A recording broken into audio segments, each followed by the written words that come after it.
Everything you think you know about death is shaped by fear, comfort stories, and centuries of misunderstanding. We're told it's either an ending, a judgment, or a mystery no one can return from. But buried beneath ritual, doctrine, and softened explanations is a far more unsettling idea. Death is not passive. It is not something that simply happens to you. It is something you move through. And most people are completely unprepared for it. According to ancient Tibetan teachings, death is not a single moment, but a process, a precise unfolding, a sequence of states that begins the instant the body fails and continues for 49 days afterward. These teachings were never meant for everyone. They were passed quietly, guarded carefully, because they dismantle the idea that fate is decided by gods, judges, or external forces. Instead, they suggest something far more disturbing. What happens after death is determined entirely by the state of your own mind. The Tibetan Book of the Dead does not describe an afterlife in the way modern culture imagines it. There is no reward system, no eternal punishment, no final verdict handed down by something outside yourself. What it describes instead is exposure. Total, unavoidable exposure to your own consciousness without the buffer of a body, a name, or a story to hide behind. The moment of death, according to these teachings, is not darkness, it is clarity. A clarity so overwhelming that most minds cannot withstand it. When the body shuts down, when the last breath leaves, when the heart stops sending signals, something unexpected happens. Awareness does not vanish, it detaches. There is no pain in this separation, no sensation of falling or drifting away. There is simply a sudden absence of weight, as if gravity itself has released its grip. The body becomes distant, like an object you once inhabited but no longer recognize as yourself. At first, the mind tries to interpret what's happening using familiar references. It searches for breath, heartbeat, movement. When none of these respond, confusion begins. This is where many accounts of near-death experiences overlap with the ancient texts.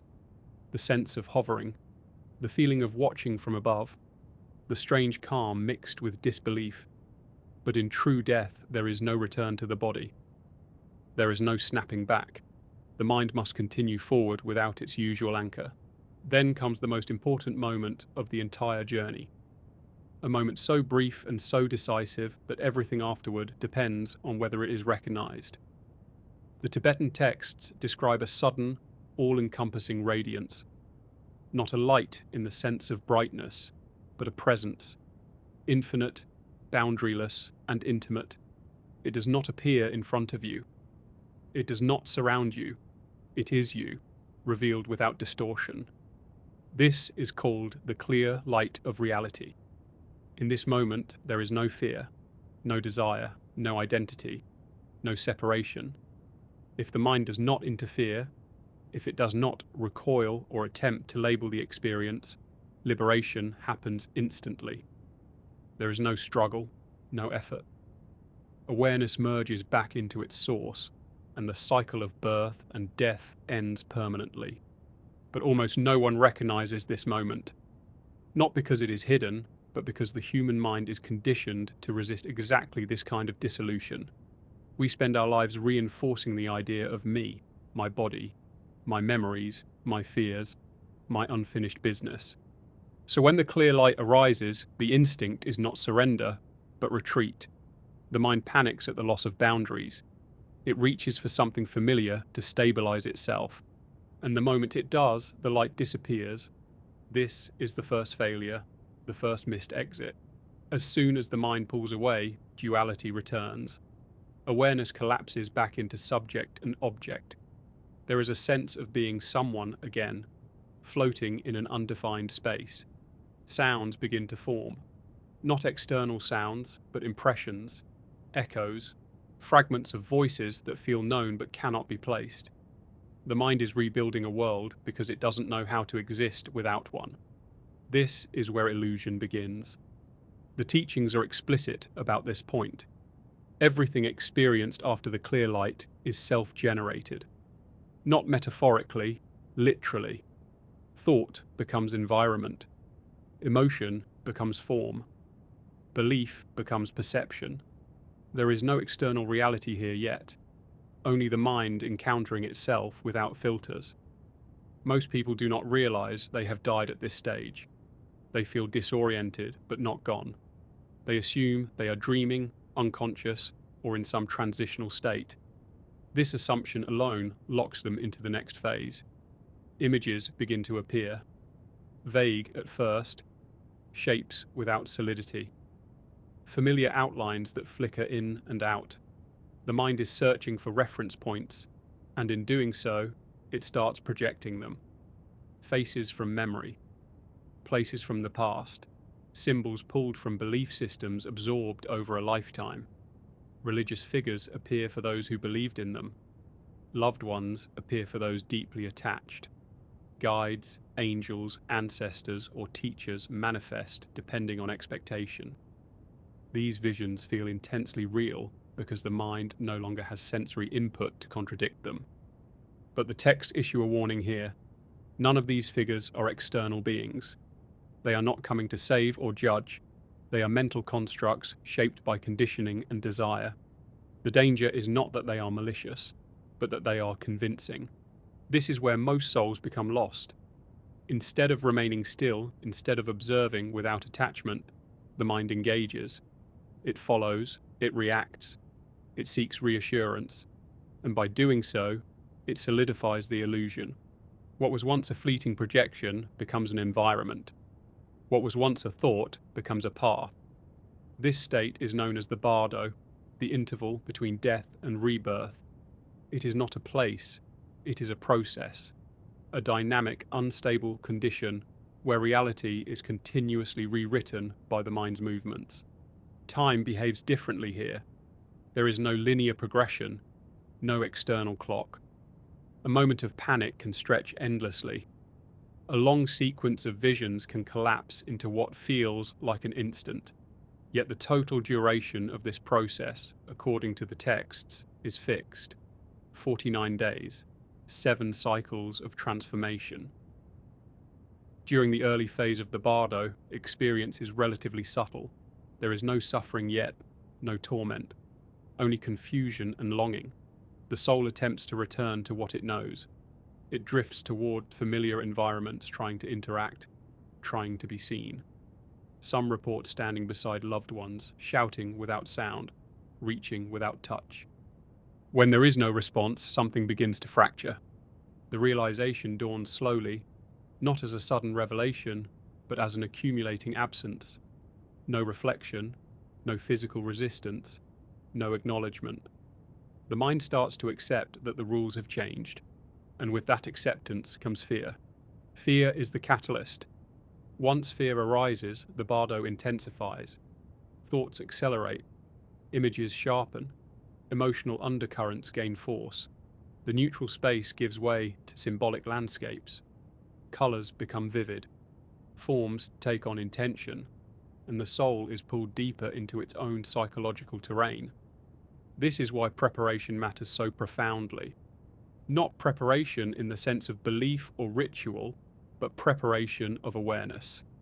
The ability to remain conscious without grasping, to witness without reacting, to recognize projections as projections. Those who cultivated this skill in life find that the Bardo does not overpower them. They move through it lucidly, understanding that nothing appearing has independent reality. They do not chase comfort or flee discomfort. They wait, but most do not. For the unprepared, the next phase is unavoidable. The gentle visions begin to polarize. What once felt welcoming starts to feel unstable. The mind, exhausted from confusion, seeks certainty. It wants answers. It wants structure. And the Bardo responds by amplifying whatever tendencies are strongest. This is where the real tests begin. The Tibetan Book of the Dead was designed to be read aloud to the dying and the dead, precisely because awareness can still be influenced during this stage. The instructions are direct, almost blunt. Recognize the light. Do not be afraid. These visions are your own mind. Do not follow them. Do not cling. Do not run. But without training, these words mean nothing. Fear feels real, attachment feels necessary, and illusion feels safer than emptiness. Once the initial disorientation fades, the Bardo begins to reorganize itself around emotion. This is not a choice, it is a reflex. The mind, stripped of the body and its familiar anchors, falls back on its deepest patterns. Whatever was strongest in life becomes dominant here. Desire, fear, guilt, longing. These are no longer internal states. They are the environment itself. At first, this shift is subtle. The space around you seems to pulse, as if responding to thought. Colours intensify, then dim. Distance loses meaning. What feels far can be instantly near. What feels close can dissolve without warning. There is no stable ground because stability was always supplied by the body, and the body is gone. This is where many souls make a critical mistake. They assume they are moving through a place. They believe the Bardo is something external they must navigate, like a landscape with paths and obstacles. But the Tibetan teachings insist on something far stranger. You are not traveling through the Bardo. The Bardo is unfolding through you. Thoughts no longer pass unnoticed. Each one carries momentum. Each one leaves an imprint. A fleeting memory can expand into a full scene. A suppressed emotion can erupt into a living presence. There is no delay, no buffer, no rational mind to slow the process down. The soul begins to experience what the texts call spontaneous manifestation. Images arise without warning, fully formed. Faces appear that you recognize instantly, though you cannot place them. Places emerge that feel familiar, but slightly wrong, as if reconstructed from memory rather than observed directly. At this stage, many souls experience an intense pull toward their former life. Not a physical pull, but an emotional gravity. The unfinished conversations, the unresolved conflicts, the people left behind. These attachments form currents in the Bardo, drawing awareness toward them again and again. The soul attempts to return. It drifts toward former homes, workplaces, streets, and rooms once inhabited. It observes loved ones moving through their routines, unaware of the presence beside them. The urge to intervene becomes overwhelming. To warn, to comfort, to be acknowledged. But there is no interface, no channel through which intention can cross back into the physical world.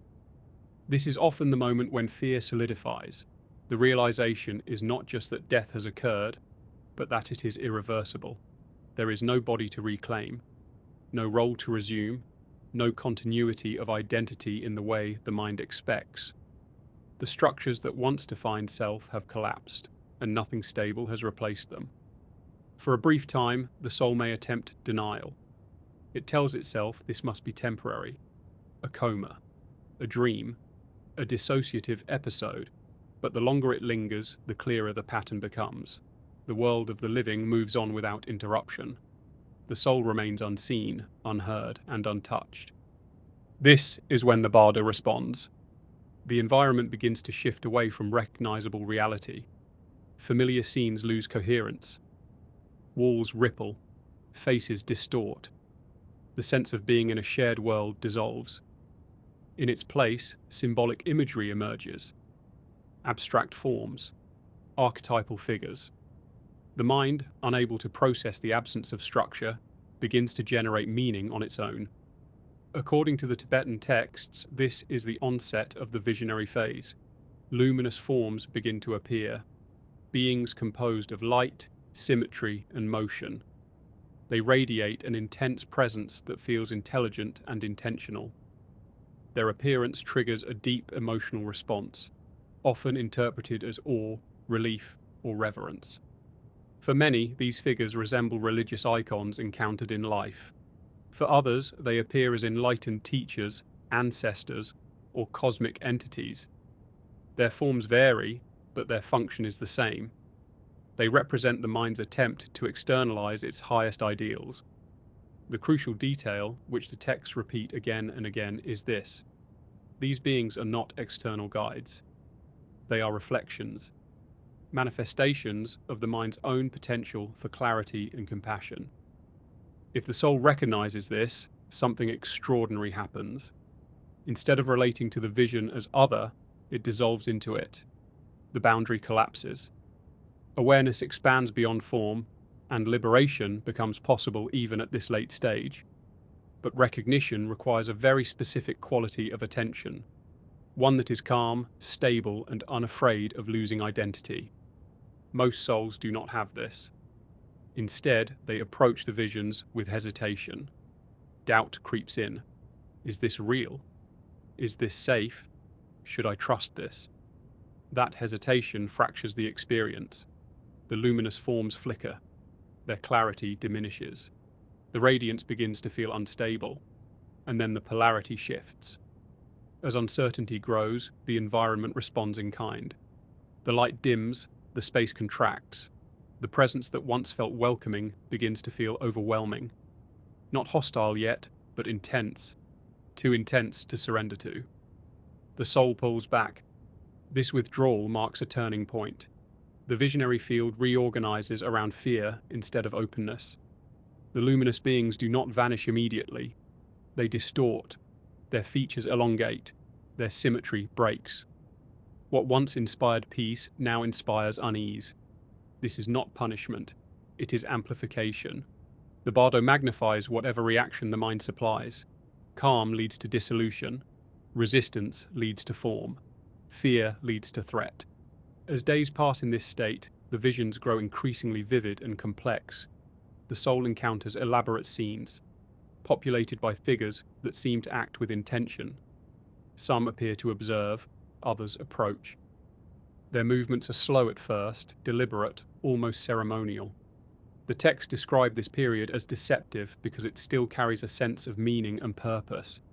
The soul feels as though something important is happening, as though it is being evaluated or guided. This interpretation is a trap. There is no evaluation taking place, no external intelligence measuring worth.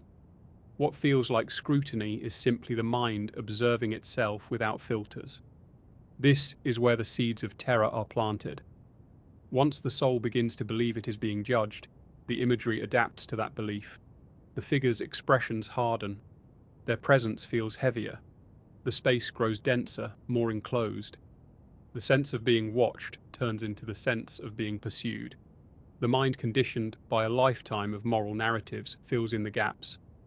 Ideas of punishment, guilt, and consequence surface. Memories long buried rise to the forefront. Regrets that were manageable in life become unbearable here because there is no distraction to dilute them. The Bardo does not introduce new material. It excavates what was already there. This is why the Tibetan teachings emphasize that nothing encountered in this state is unfamiliar. Every image, no matter how alien, is assembled from elements already present in consciousness. The monstrous is built from fear. The divine is built from longing. The structure is always internal.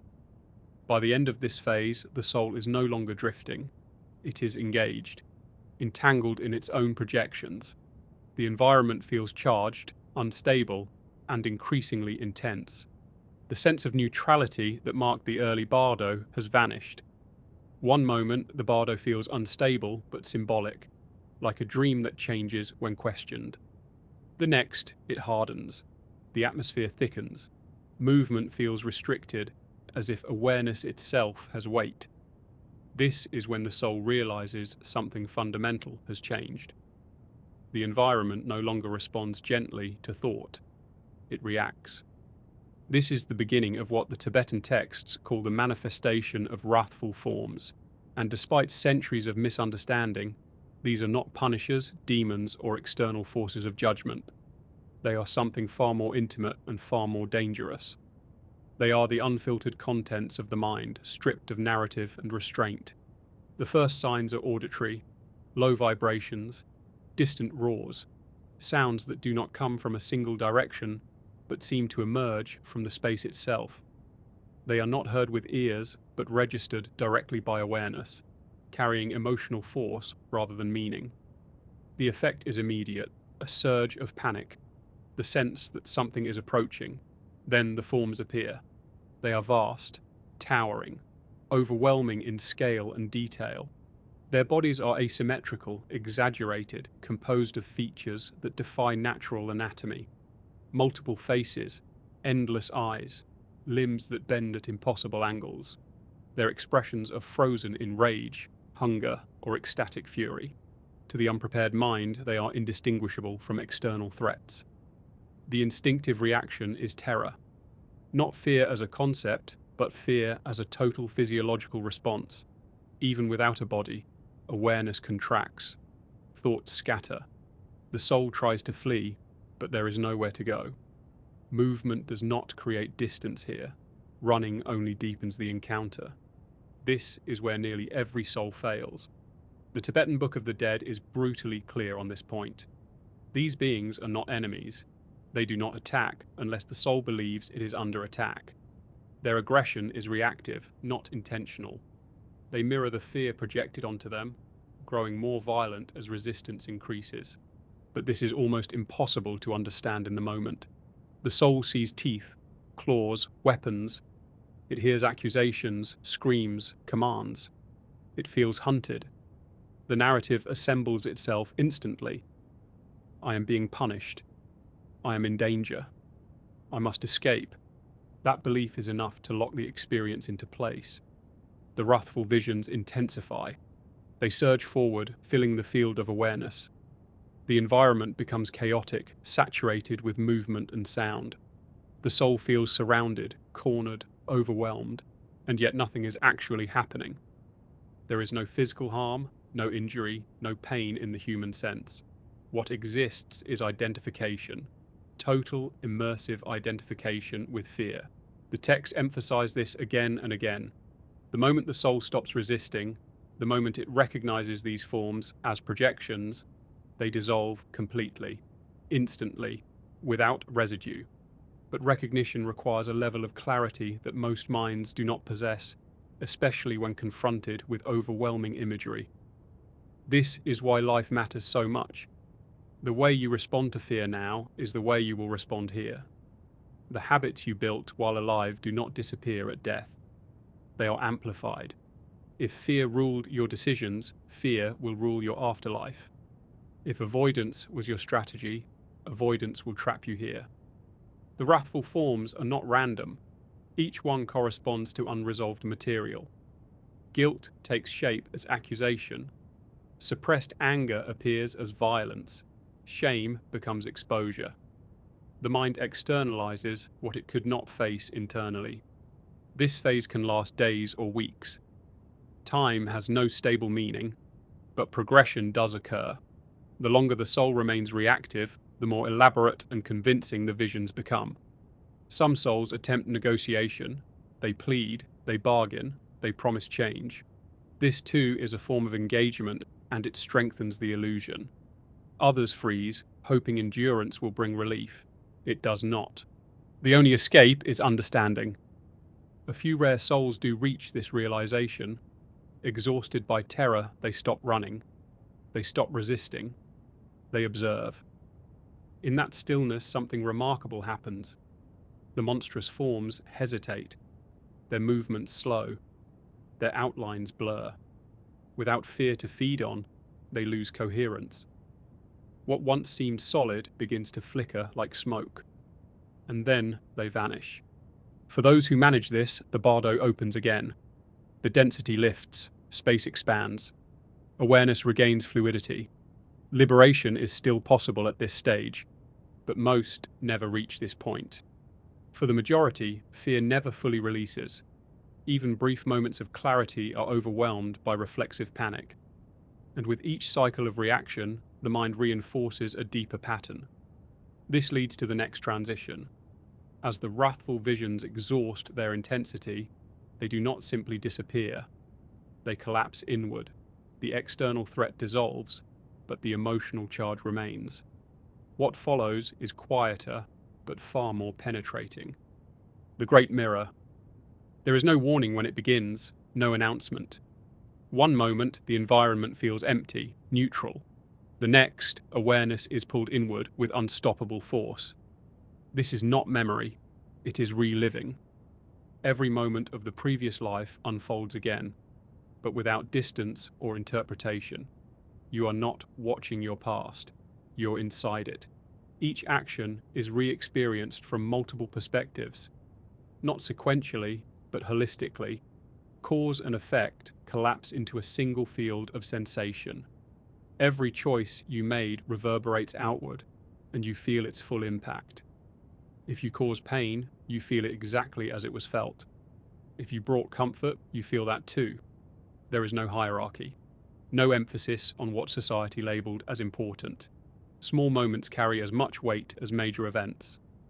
This is why the experience is unbearable for many. In life, we narrate ourselves generously. We justify, we contextualize, we forget. In death, none of that remains. The mind is stripped of its storytelling function. What remains is raw consequence. This is not punishment, it is alignment.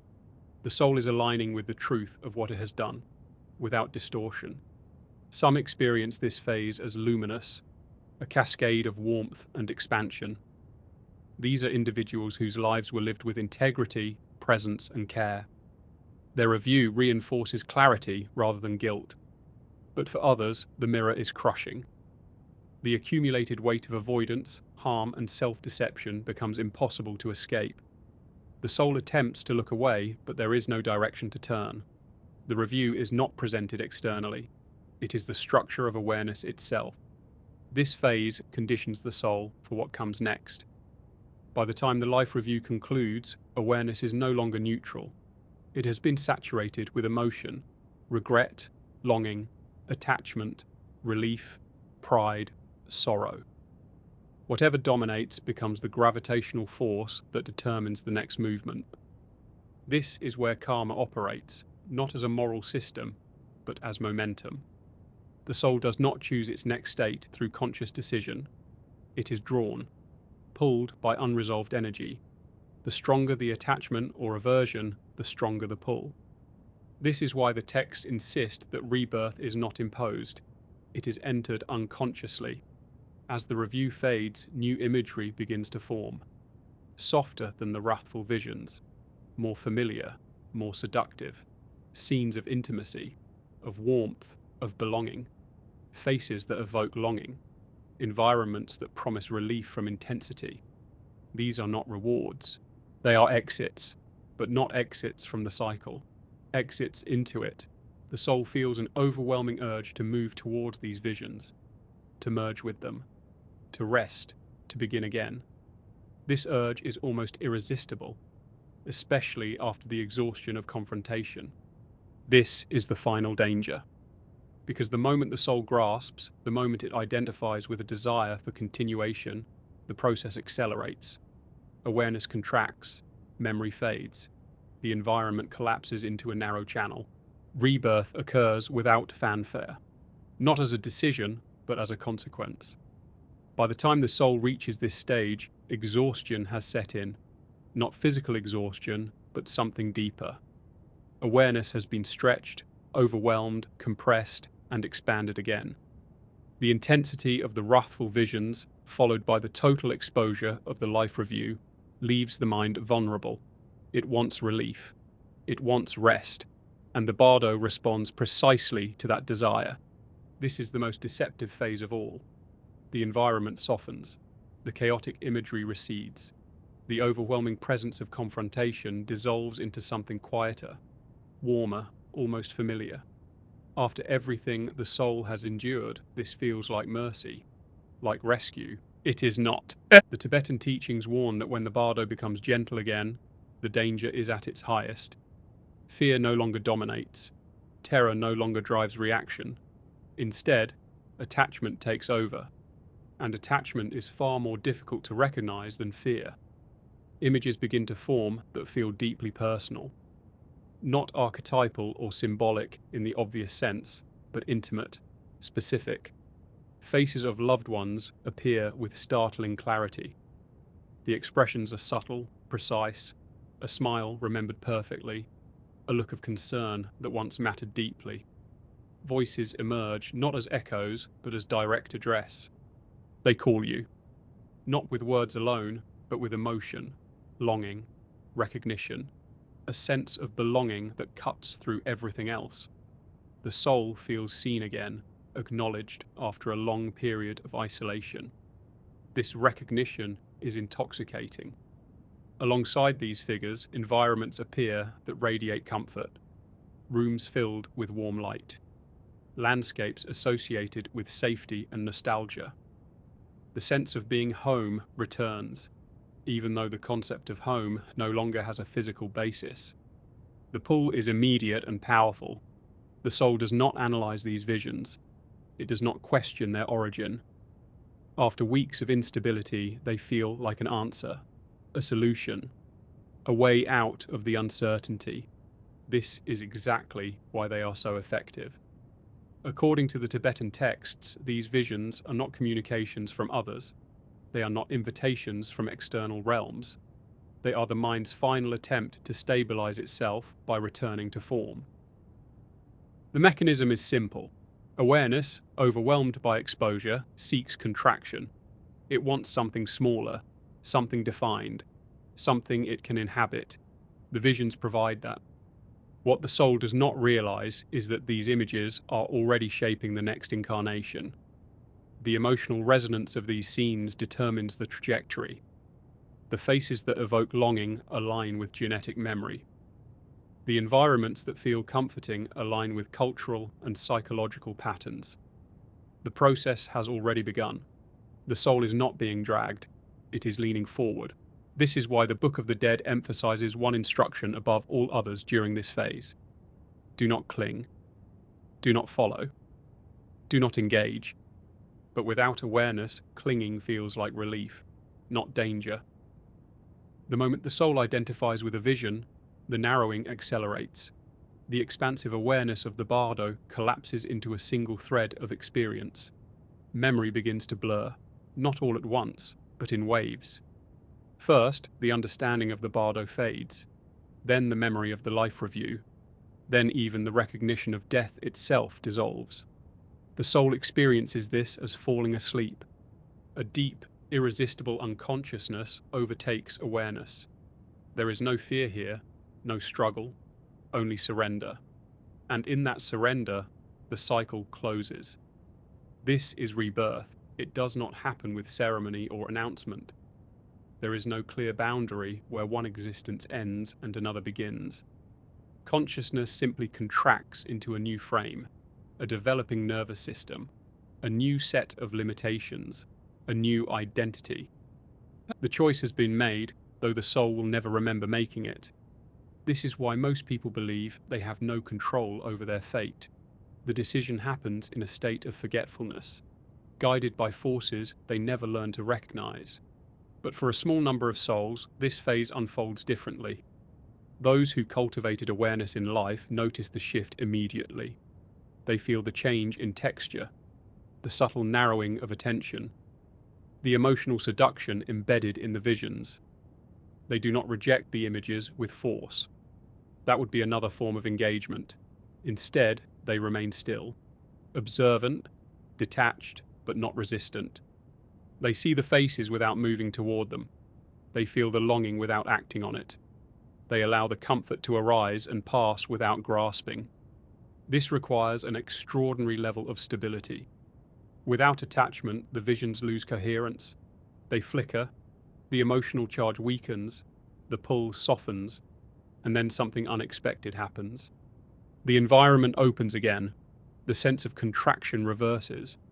Awareness expands beyond the imagery. The seductive forms dissolve, revealing the underlying clarity that was always present beneath them. This is the final opportunity for liberation.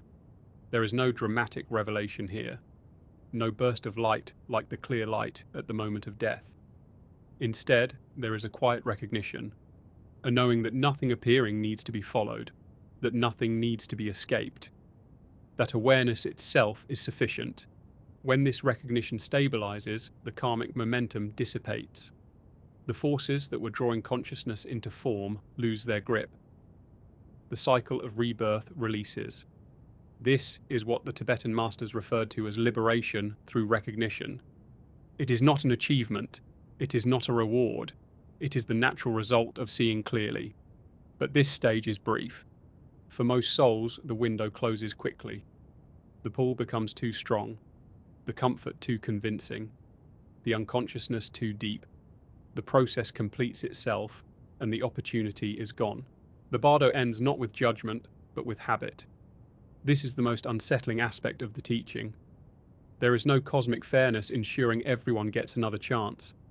There is only momentum, patterns repeating until they are understood. The greatest misunderstanding about the Bardo is believing it belongs to death. The Tibetan teachings insist on something far more unsettling. The Bardo is not confined to the afterlife. It is a condition of consciousness that appears whenever awareness loses its ground. Death only strips away the distractions that normally hide it. In other words, the same process that unfolds after death is already happening now. Life, as most people live it, is a continuous rehearsal. The illusions that confuse the soul in the Bardo are not new inventions.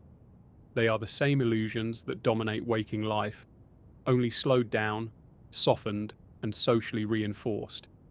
Identity, fear, desire, the belief in separation, the belief that fulfillment lies somewhere else, in something not yet attained. During life, these patterns are masked by routine. Work, conversation, obligation, entertainment. The constant flow of sensory input keeps awareness occupied. It prevents prolonged stillness. It prevents the mind from seeing itself clearly. Death removes that noise. What remains is the raw structure of consciousness. And whatever habits were strongest rise to the surface, unopposed. This is why the texts emphasize preparation while alive. Not moral preparation, not belief, not obedience, but familiarity. Familiarity with the nature of the mind. Familiarity with stillness. Familiarity with observing experience without being pulled into it. Most people never develop this familiarity. Instead, they live reactively. Each emotion triggers action. Each thought demands engagement. Each desire insists on fulfillment. Over time, this creates a mind that cannot remain still. A mind that panics in the absence of stimulation. In the Bardo, that panic becomes architecture. The Tibetan masters warned that people who spend their lives avoiding discomfort will encounter it magnified after death. Not as punishment, but as consequence. Avoidance strengthens what is avoided. Suppression gives energy to what is suppressed. This is why the wrathful visions are so common. They are not random horrors. They are the unacknowledged contents of a lifetime. The same applies to attachment.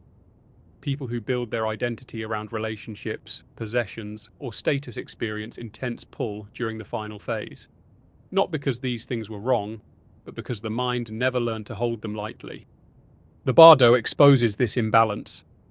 From this perspective, rebirth is not tragic. It is mechanical, a system responding to unresolved momentum. The tragedy is unconscious repetition. This leads to a disturbing implication. Most people are not failing the test after death. They already failed it during life. They trained their minds to cling, to react, to fear, to identify. Death simply reveals the result. The Tibetan texts do not offer comfort here. They offer responsibility. If liberation depends on recognition, then recognition must be cultivated before it is needed. The clear light appears for everyone. The opportunity is universal. But recognition is not. Awareness cannot be improvised in a moment of overwhelm. It must be stable, familiar, embodied through repetition. This is why meditation was never treated as relaxation or self-improvement in these traditions. It was training. Direct preparation for the moment when the mind is stripped of everything else. But meditation alone is not enough. Awareness must extend into daily life, into moments of fear, into moments of desire, into moments of conflict and loss. Every time you notice an impulse without acting on it, you weaken its future grip. Every time you observe a thought without believing it, you create space. This space is what carries through death. The texts describe enlightened beings not as morally perfect, but as unentangled. Their freedom does not come from virtue alone, but from clarity. They see experience arising and passing without mistaking it for identity. This is the skill that matters. Without it, even a life filled with good intentions can lead to confusion in the Bardo. With it, even a difficult life can end in liberation. This is where modern life becomes a liability. The constant stimulation, the endless distractions, the pressure to define oneself through achievement or comparison. All of it trains the mind to externalize meaning, to seek fulfillment outside awareness itself.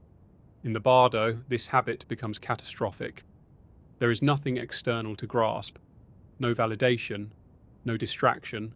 The mind turns inward by force, and whatever it finds there becomes reality.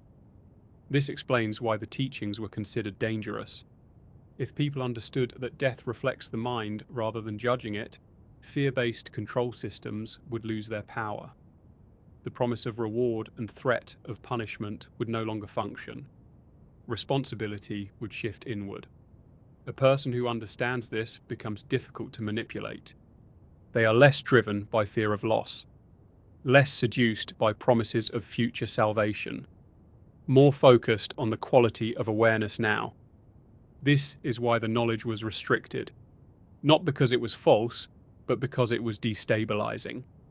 From the perspective of authority, a population that does not fear death is unpredictable. The Tibetan masters were not concerned with social order.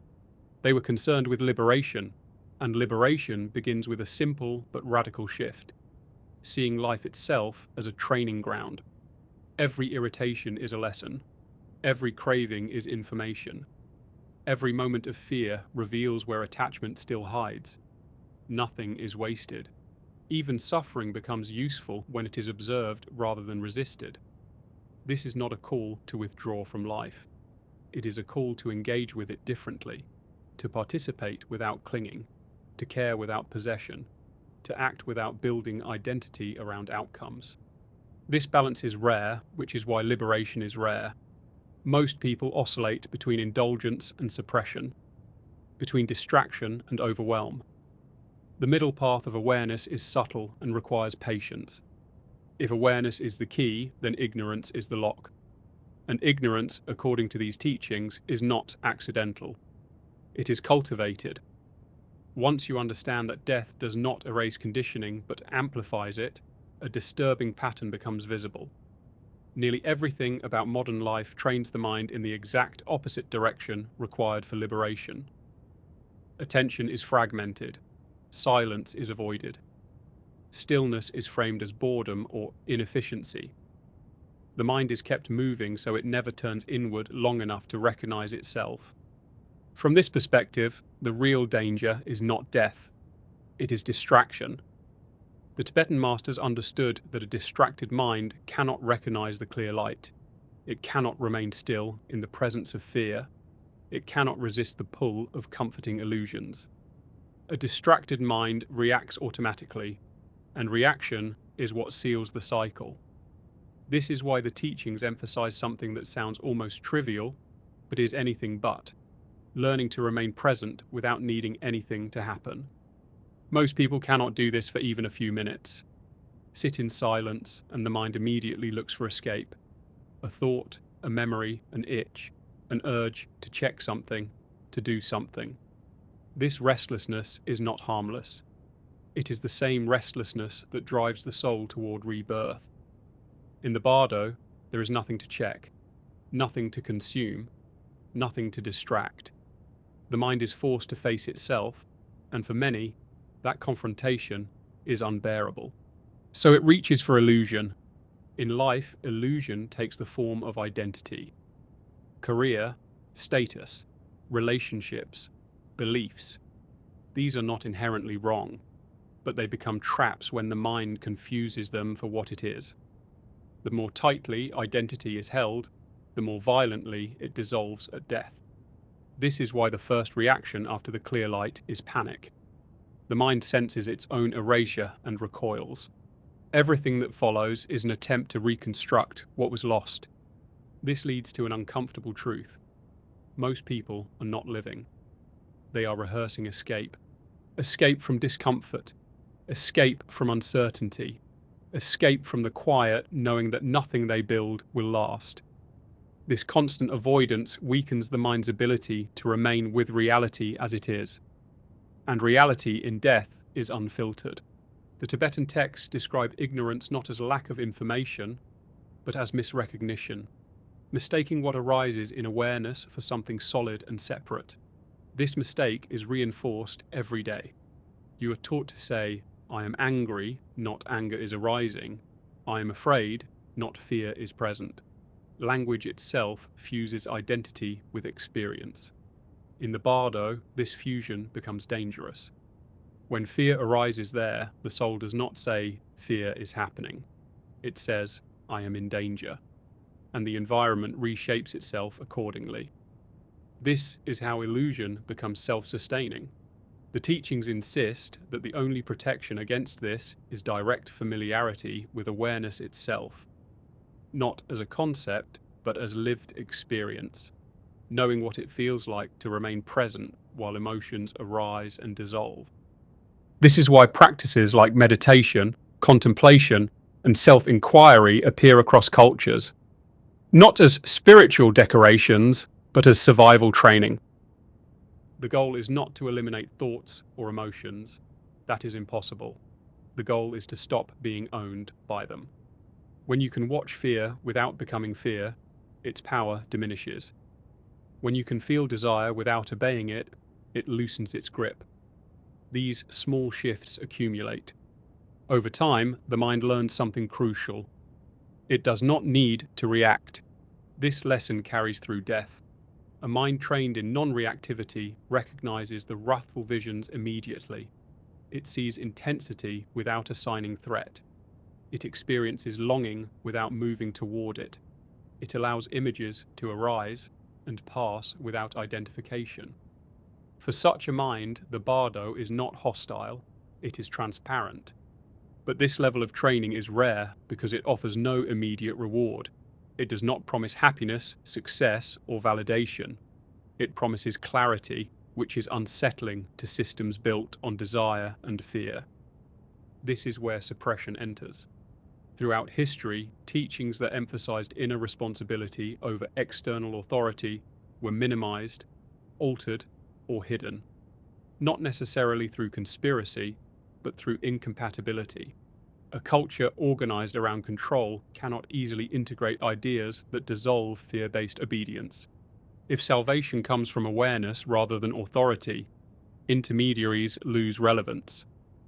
This does not mean all institutions are malicious. It means structures tend to preserve themselves.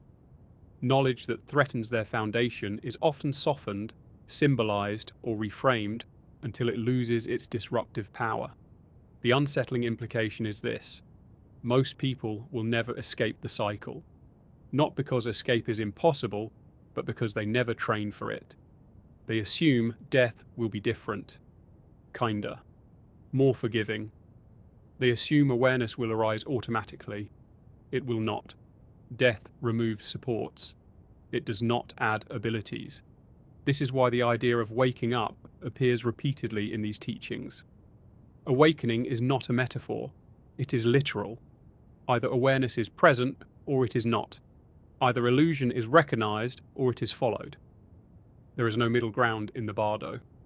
The cycle continues not through punishment, but through sleep.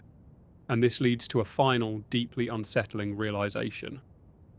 If most people are unconscious in life and unconsciousness carries through death, then the world itself is largely shaped by beings who are asleep. Asleep to impermanence, asleep to illusion, asleep to the mechanics of their own minds. From this perspective, suffering is not mysterious. It is systemic. The same forces that pull souls back into rebirth also drive conflict, exploitation, and fear in life. The same attachments that bind consciousness to form bind societies to cycles of harm. Nothing changes until awareness enters the system. This is why liberation has always been individual before it is collective. One mind waking up does not immediately change the world, but it interrupts the pattern. It removes one point of unconscious momentum. The answer to why so few people cultivate awareness is uncomfortable, because it has nothing to do with intelligence, morality, or access to information. Awareness is rare because it dismantles the very structures most people rely on to feel safe. To become aware is to watch the self dissolve in real time. Most people don't realize how much of their stability depends on stories. Stories about who they are, where they're going, what matters, what will make everything feel complete. These narratives create a sense of continuity, a feeling of solidity in a world that is otherwise unpredictable. Awareness threatens that solidity. When you observe your thoughts instead of identifying with them, the sense of me begins to loosen.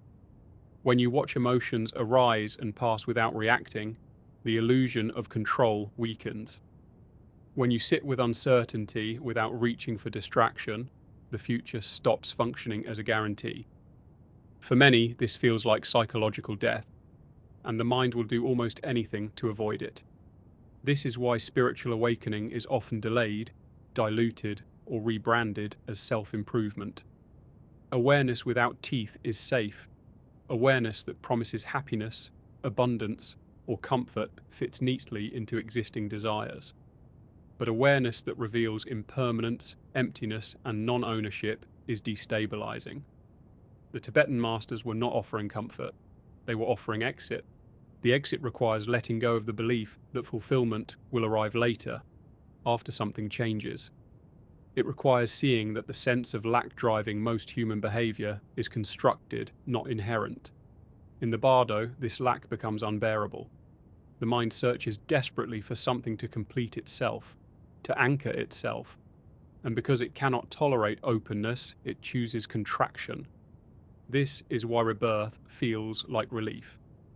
It is not chosen because it is desired, it is chosen because it is familiar. A return to boundaries, a return to narrative, a return to forgetting. From this angle, rebirth is not failure, it is habit, and habits are hard to break, especially when they are reinforced by every aspect of culture. Consider how rarely people are encouraged to sit quietly without purpose, how quickly silence is filled, how often discomfort is medicated, entertained away, or reframed. Even grief is rushed, managed, or avoided. The message is consistent. Do not stay with what is uncomfortable, but the Bardo does not allow escape. It forces the soul to remain with whatever arises, and without training, remaining becomes impossible. This is why the teachings emphasize direct experience over belief. You cannot think your way through the afterlife. You cannot reason with terror. You cannot philosophize away attachment. Only familiarity with awareness itself survives. This is also why the moment of death is described as the most honest moment of existence. There is no audience, no performance, no self-image to maintain.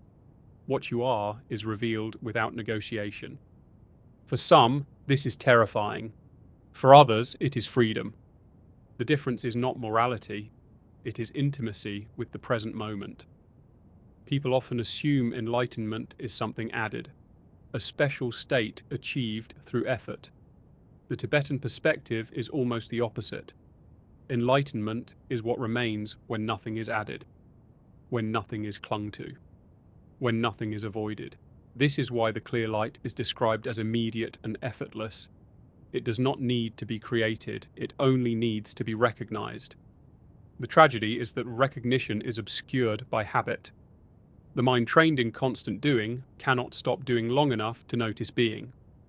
The mind trained in consumption cannot rest without stimulation. The mind trained in fear cannot trust openness. These tendencies do not disappear at death, they intensify, which means the real work, if it can be called work at all, is subtraction, removing what obscures awareness rather than adding techniques or beliefs.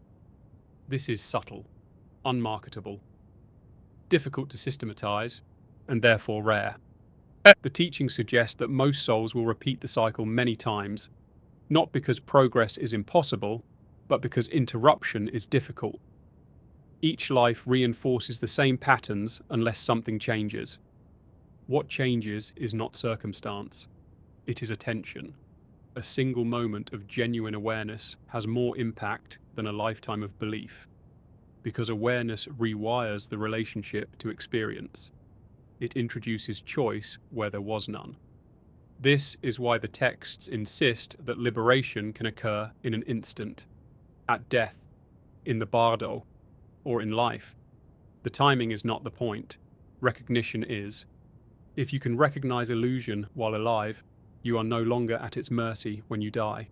This understanding reframes everything. Death is no longer an enemy.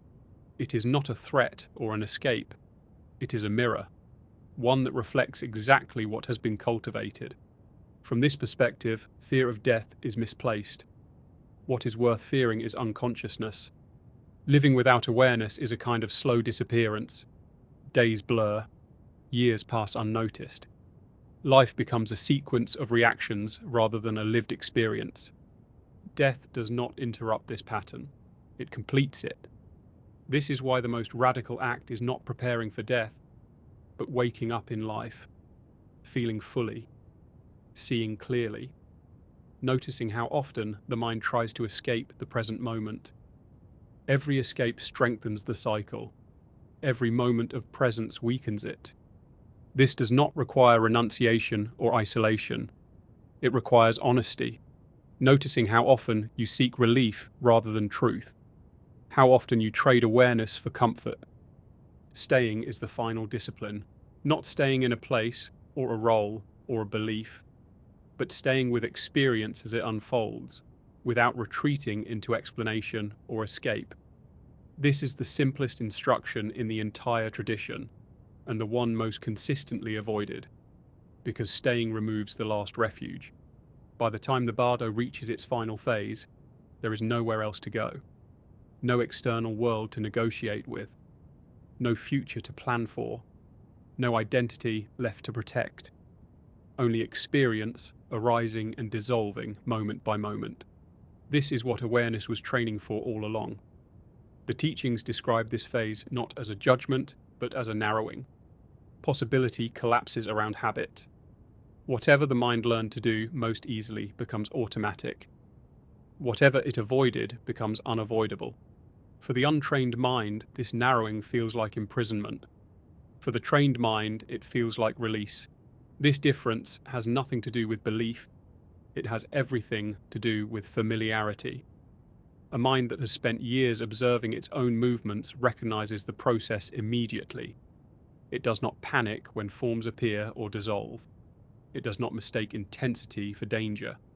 It does not grasp at relief. It stays, and in staying, something unexpected happens. The visions lose coherence, the pull weakens. The sense of being someone going somewhere begins to fade. What remains is not emptiness in the sense of absence, but openness, a field without center or edge. This is what the teachings point to when they speak of liberation. Not annihilation, not transcendence, but the end of compulsion. The cycle breaks not through force, but through non-participation. This is the part rarely emphasized because it cannot be dramatized. There is no battle, no victory, no climactic event, just the gradual collapse of momentum when it is no longer fed. Rebirth requires movement, desire, aversion, fear, hope. When these stop generating traction, the machinery has nothing to work with. This is why the texts say liberation is immediate when recognition occurs. The system depends on misunderstanding. Once misunderstanding ends, the process cannot continue. What happens after liberation is deliberately left vague, not because it is unknowable, but because language cannot describe it without reintroducing concepts the teachings are trying to dissolve. Any description would become something to cling to, so the silence is intentional. This brings us back to life, because the Bardo is not a separate realm waiting after death. It is a condition that appears whenever identity loosens. Deep grief, intense fear, psychedelic experiences, moments of profound stillness. These are small bardos, glimpses of the same mechanics. Most people rush past these moments. They medicate them, rationalize them, distract themselves from them. But these are the openings where recognition becomes possible. The teachings suggest that if you can remain aware during these thresholds, you are rehearsing for the final one. This reframes suffering. Pain itself does not liberate, but pain observed without contraction can. Loss does not free you, but loss experienced without clinging can.